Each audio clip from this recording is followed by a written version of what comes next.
Hello and welcome to What's Up with Energy, a GridX podcast. I'm your host, Georgia Knapp, and today we have a repeat guest with us. Actually, you've now been on the podcast 3 times because your first, we split it into 2 episodes. I am joined by GridX energy market expert Irene. So Irene, thank you again for joining me a 3rd time. Thank you for having me. I don't know if you've ever watched or heard of Saturday Night Live, and they have like the 5 timers club when somebody's hosted 5 times. I'm the 3 timers. You're 3 timers, and you're Nice. the only one. But yeah, so this episode we're just going to be talking about different market regulations, updates people can look forward to this year, or maybe anticipate if it's not like exciting. Mm-hmm. So I guess just to dive right in, what are some of the major energy market trends and regulatory shifts we should expect across Europe this year? A broad question. Good question. So I think we're still undergoing a very structural reform in the whole of Europe, in the sense that we're still trying to expand our renewable energy percentage, right, of the production. We are still trying to accommodate that renewable energy production into a system because we're transitioning from a very conventional grid to a more renewable grid. And this is taking a lot of effort. And on the European level, some big reforms are planned for this year, 2026. So, for example, the Renewable Energy Directive, which basically says, okay, we have to get to the percentage of 45% renewable energy until 2030. Mm-hmm. That is being pushed a lot this year. The electricity market reform, which has many exciting reforms, has to be rolled out in all of the member states. Some of the reforms could be, for example, the fact that contracts for difference, bidirectional contracts for difference, are going to be pushed, which is a kind of subsidy reform for renewable energy, right? Okay. So we are changing how renewable energy is being subsidized and paid. And all of these things, I think, are going to be very exciting this year. Nice. Do you think we are looking at greater stability after so many years of change? I don't think so. I think we're still going to continue with many, many changes. Mm-hmm. We're still going to also see quite a lot of price volatility in the electricity markets. Also, negative prices are still going to happen, right? Yeah. And peaks, so price peaks, price spikes, I think you call it in English, whenever there's low renewable production, are still going to happen. Yeah. And all of these things, I think we still have to work on. Mm. And then the EU's 2025 roadmap to, I believe it is to end Russian energy exports by next year, 2027. So we're kind of entering the final countdown of that. By March of this year, EU countries must submit a national diversification plan to phase out Russian gas and oil. Mm-hmm. What do you expect companies? What do you expect countries like Germany, the Netherlands, Spain to prioritize to achieve this? Yes. So I would say the first thing is this diversification plan, right? That they want to implement. Things like different LNG suppliers will be a thing. So from actual gas through the pipelines being treated to liquid natural gas being imported, for example, from the US or other producers, to bridge the gap to the demand that we need for gas. Of course, the trends of electrifying the whole grid, also heating systems, which are mainly right now based on gas, could help a lot on reducing that gas demand. In the long run, I think we're still going to need a bit of gas in the following years because of gas peakers. Yeah. Because those are still going to be needed for many years. So I would say this diversification, lowering the demand, electrification are things that we will be seeing probably in the next few years. Okay.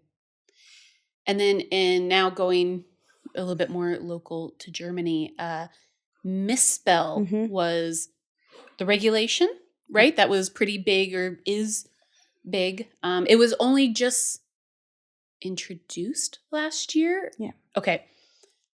Sometimes there's so many regulations, I forget like which one has been around for a while and which Especially one. in Germany. Yeah, right. In your opinion, how does this new integration aim to better integrate storage into the German market, and what role could it play in grid flexibility? So maybe let's start from the start to give a bit of context also to the people listening to us. So MiSpeL is the Marktintegrationsprozess von Speicher- und Ladepunkte. That means it's the market integration process to accommodate and kind of maybe expand, roll out flexibility in batteries, right? And EV batteries and EV charging points. Meaning, sorry, so in EV batteries, EV charging point batteries specifically, or you mean all batteries? All batteries, Okay. including residential batteries, Okay. including EV batteries. Okay. So basically, this process is a process from the Bundesnetzagentur, so the Federal Network Agency of Germany, which plans to implement the paragraph 19 of the EEG reform that was also launched with the Solar Peak Act, so February 2025. What does this paragraph say? So this paragraph until now said that batteries that were located together with renewable energy plants, like for example rooftop PV in the case of a prosumer, could only be used for self-consumption. So you can only use batteries to kind of save the surplus production of your PV and then use for self-consumption whenever you had the demand, right? This is now changing, and now it says, okay, now you have two other options to actually use this battery. And this is option number one. You have a flat rate system or flat rate model called the Pauschalmodell, which is aimed as to small consumers and small prosumers, so people with rooftop PV, to use this battery to charge from the grid when prices are very low and discharge to the grid when prices are high. So you can actually profit from this market volatility and market price volatility. This is now possible. And then the second option is, okay, you can do the same, but instead with a flat rate model, you do it with 2 smart meters. So you count electricity coming from the grid and you count electricity coming from the PV. And this whole process is aimed to enhance flexibility. That is the aim of it. So batteries can be used for flexibility. Flexibility is launched in Germany and so on. And this is basically MiSpeL. So timeline for that is planned for, I think the process ends on July this year, so July 2026. And then the final implementation has to go through the EU, be approved in the EU, and then mainly Q1 next year could be already possible. So 2027. For then all of the EU, or still just for Germany? Just for Germany. So this is an EU directive being implemented on national law, I would say. Got it. So this is exactly. So also other member states will roll it out, but in a different way. Each country does it in their own way. Okay. Do you think other countries will be like on the same timeline that Germany is, or is it sort? Because I think 14A, Germany is almost like the testing ground, and other countries would be seeing how the 14A goes. Then maybe they'll enact something similar. Yeah, definitely. So Germany has always been kind of like pioneer in the sense of implementing EU regulations and so on. So a test bed, as you've said. But all of this comes from EU law and comes from EU standards, I would say, that has to be kind of implemented across all of the member states. So flexibility is going to be enhanced and implemented across all member states, and there's just different ways of doing it. And MiSpeL is just the way of Germany, I would say, to kind of introduce bidirectional charging, introduce battery arbitrage into the system, and enhancing flexibility. Okay. Next, I mean, this is going to be a very, I feel like, rapid episode with a bunch of topics. But next, I would actually move on to 14C, like obviously speaking about 14A, which has been a hot topic for us for the past 2-3 years. But now we're moving on or into 14C. Can you speak about that one a little bit? So again, a bit of context, 14A and 14C. Starting with 14A, it's also a reform from the in this case the ENBG, Energiewirtschaftsgesetz, which says, okay, all controllable consumption devices like heat pumps, EV charging points, rooftop PV, and so on, have to be able to be curtailed or dimmed down by the DSOs in case of congestion, right? So it's a kind of a congestion measure. This is 14A, and this is now been mandatory in Germany for all new assets since 2024. 14C, on the other hand, is saying, okay, not only can DSOs curtail your asset or dim down your demand, but they have to implement, they call it market-based flexibility measures, which is okay. I think it's thought in a sense to say, let's implement measures so consumers can sell the flexibility that they have with these assets, like heat pumps, EVs, and so on. And I think, from what I know, this doesn't have a timeline yet. So there's no deadline for 14C. So this is going to, I think, take a bit more of time until it's the market standard. But I would say it's the next step, right? We're taking it step to step. 14A is the first step, and then 14C would be the next step, which can be expected in the next years. Okay. And then energy sharing is gaining traction in Germany, allowing communities and businesses to share the locally generated renewable power. What's the regulatory and technical status of these models now that we're in 2026, and how might they reshape local energy markets? Good question. So energy sharing, also called energy communities, I think across Europe, in Germany were only possible before behind the meter, which means that if I have a rooftop PV and my neighbor wants to use it, they have to directly connect to my PV, right? I cannot do it through the grid. Now, the process that Germany is launching is I can now inject my PV into the grid, and my neighbor, if I have a framework contract with him, we have common supplier, we have all of this, processes, bureaucracy established, can benefit from that PV that I'm injecting and can use my PV through the grid. Is this when we would... this is not when we would say virtual power plant. No, not the same. Not the same. Because basically energy sharing is you build a community of people that has renewable assets, and you share it among that people that are inside that community. Virtual power plant is more an aggregator, aggregates the flexibility of a different pool of assets. Okay. And that flexibility is then sold into the markets. Okay. So that's the difference, right? So energy sharing is an established community of X amount of people with X amount of contracts between one another. And a virtual power plant is more you have a contract with that aggregator or that supplier. Okay. And you benefit from that. And so this is something this year Germany is just investing more in? It's actually also an EU measure. So it's coming also from the European Union. And basically Germany just had to implement it before the deadline, which was end of this year, 2026, or end of last year. I'm not sure. Okay. But it's basically an EU measure that they had to launch. If I see it as the next big thing, I would say not in the short run. So the industry is also asking for market integration processes like we've seen with MiSpeL, right? From the Federal Network Agency, because energy sharing has lots of complexities, questions how the bureaucracy will work, who would have what responsibility, and so on, which needs to be cleared up. So I think it will take a bit more of time until it's a market standard, and I'm not even sure if it will be a market standard or if it's too complex for that. Okay.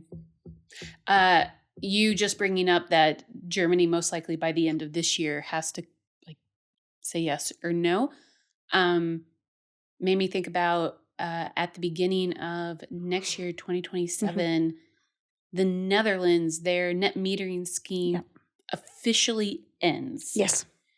Do you know anything about that? Like how that process is going? Yeah. Basically everyone, needs batteries and energy management systems. Definitely. So that's where we're heading. So the idea of the net metering before 2027 was that basically, if I am a Netherlands resident and I have installed rooftop PV, I can just inject my electricity into the grid, and then I will get it directly discounted from my consumption. So my consumption is metered, right? Net metered against my consumption.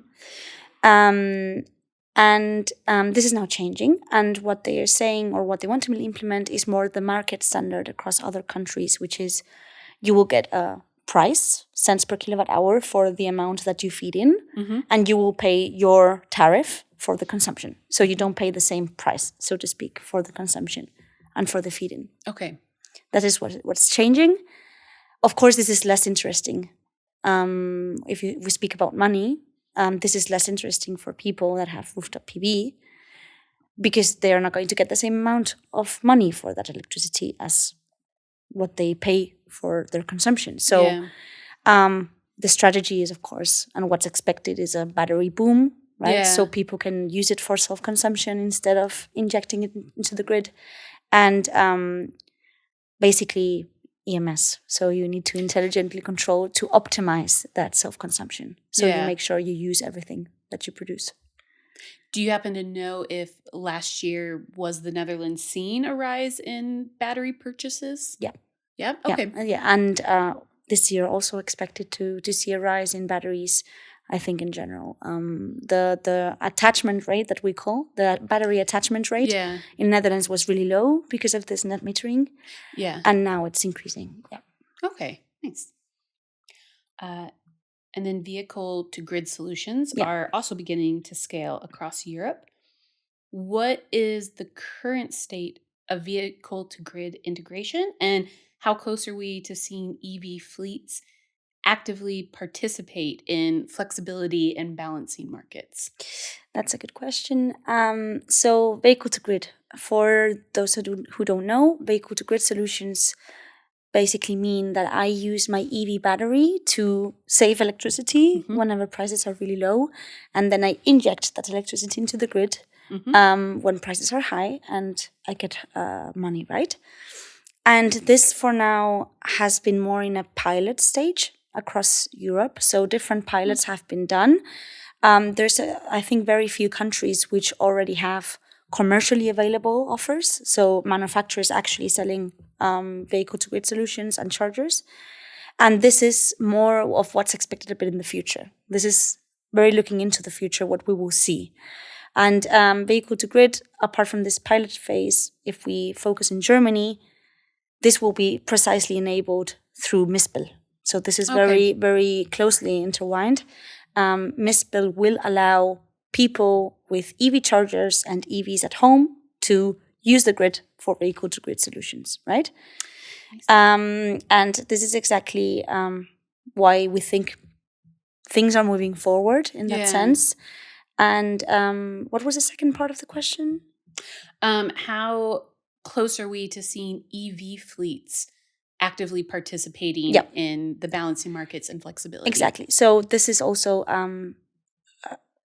I think, very much in the future, maybe next year, 2 years' time, we'll start to see a big rollout of these solutions through precisely virtual power plants. So you will be able, with your EV, to have a contract with your aggregator supplier to participate in a virtual power plant with your battery. So you can save electricity whenever prices are very low, and that virtual power plant can then sell that flexibility to the market when prices are high. So this will be, I think, the future. And also, from what I've read, market analysis reports and market analysis companies see vehicle-to-grid solutions very much as the most liquid part of flexibility and the biggest part of the flexibility kind of market that will be interesting. Because of EV fleets, they will be everywhere. So we are heading into a place where EVs are going to be the normal thing and the state of the art. That's true. So that, I think, to leverage that potential will be huge. Yeah, because at first I was going to say that's surprising, because I would assume you'd see it maybe more from solar panels, just because there are so many solar panels, like especially in Germany, Yeah. in the Netherlands. But yeah, you're right, especially because we're phasing out the internal combustion engines. Yeah, exactly. Okay. And you can imagine also rooftop PV or solar panels, you install them when you have a household of your own. When you are the owner, you have a single household, you have the capacity to install rooftop PV on your house. Yeah. EVs on the other hand, I think everyone, even in a big city like Munich where we are, or other big cities, can have an EV. Yeah. And can have this solution fairly easily compared to rooftop PV. But someone using just like a public charger, would not be able to benefit from this? Not directly. So I think there will be solutions also for public charging. I think it's a matter of time until this pops up. But I think that the easiest way is, of course, if you have an EV charging point at home, that you plug in your EV for the whole night or for the whole day, and then you benefit from that. Yeah. Okay. And then actually, just to kind of bring this to a close, this is why I love having you on, because it's just like very short, sweet, to the point. I think you pack a lot of information into a short amount of time. That was a lot, wasn't it? Yeah. I know. I feel like anyone listening is going to be like, wait, let's go back. Yeah. But no, you explain it super well. So actually, just to kind of round out the episode, are there any European countries that maybe you're expecting big things from clean tech-wise this year? I think if we focus on the flexibility kind of aspect, UK is advancing very quickly. And I think in general, UK, I would say, is one of the few countries which is still pushing for rooftop PVs, and the market is increasing. The market is kind of growing a lot. Yeah. I think that's a very interesting country. I've read also a lot about Norway being a very big pioneer on vehicle-to-grid solutions, for example. So Norway has, I think, already a few commercial offers on the table for vehicle-to-grid. Netherlands has been also testing a lot on vehicle-to-grid and flexibility. I think we can expect lots of things clean tech-wise in the next few years. I think clean tech is going to be very key for the energy transition in the next few years, and I think we really need it. Nice. So this is actually one I just asked one of our previous guests. If Europe's energy system were a TV show, which one would it be? Europe's energy system, meaning electricity grid, or meaning... Yeah. Okay. And we could also narrow it down to Germany's, if that would make it easier. Probably that would make it easier. So for Germany, electricity grid... Oh, come on. Give me a few examples of TV shows, please. So last time I said Big Brother. We cannot use Big Brother anymore. That's right, yeah. When I was asking the previous guest about the UK energy market, he said Downton Abbey. Oh. Because they're needing to modernize. And okay, so not meaning reality show, but broad TV show. Any TV show, yeah. Which I think actually makes it harder. Yeah, actually, yes. Peaky Blinders? I don't know. Peaky Blinders? Yeah. Could be. It's like the mob? No, but I don't know, being the regulators, the one that are moving the whole thing and are kind of controlling everything. It's a group of people. Yeah. I don't know, something that it gives me the vibes. Okay. Right? All right.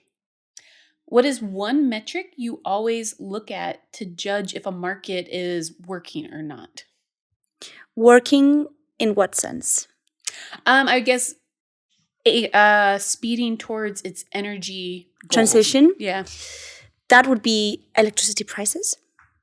Okay. That I think says a lot about how the current grid works and what percentage of renewables the country has versus not, because so countries that have more renewable energy tend to have lower prices. I would say electricity prices is a really good one. I would also say amount of rooftop PV. Those are two very good metrics. For the prices, just make sure you meant like the prices getting lower or being stable or both. I think I mean whenever there's sun and wind, Yeah. that we have low prices. Okay. So then we make sure that we leverage the potential of those renewable sources. That's Okay. what I mean. Because you can also have dark doldrums in Yeah. Germany, and then prices would be high. But I think in general, if there's renewables available and the electricity price will be low, Yeah. that's a good sign. Okay. What is the biggest misconception about grids in Europe? Biggest misconception? That we are already 100% green, probably. Because Europe is seen as a very pioneer and very That's front very leader Yeah. on renewable energy. Yeah. But we're still around 30%, 20%. Yeah. Yeah. Renewable energy production, many countries more, like Germany, of course, more, Spain, a lot more. Yeah. But in general, if you look at Europe's electricity grid, I think people tend to overestimate what we have achieved already. No, I can agree with that one. What is one technology you think will matter the most in the next 5 years? I have to say EMS. I have to say HEMS. So that would be home energy management systems. Nice. And then last, although we've sort of already been touching upon it, in terms of energy markets, what are you most looking forward to this year? MiSpeL. Okay. I'm really excited about that one. I really hope it takes off and that we can manage to integrate the whole process correctly and lower the barriers, and this really gets the inertia rolling. Nice. Well, thank you again for joining me on the podcast, and I look forward to the next time, because I think you'll be one of our big repeat guests. Thank you for having me. Really happy to be here.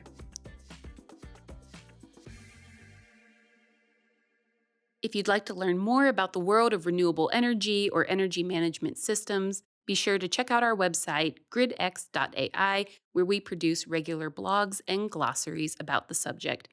You can also follow us on LinkedIn or on Twitter and Instagram at GetGridX.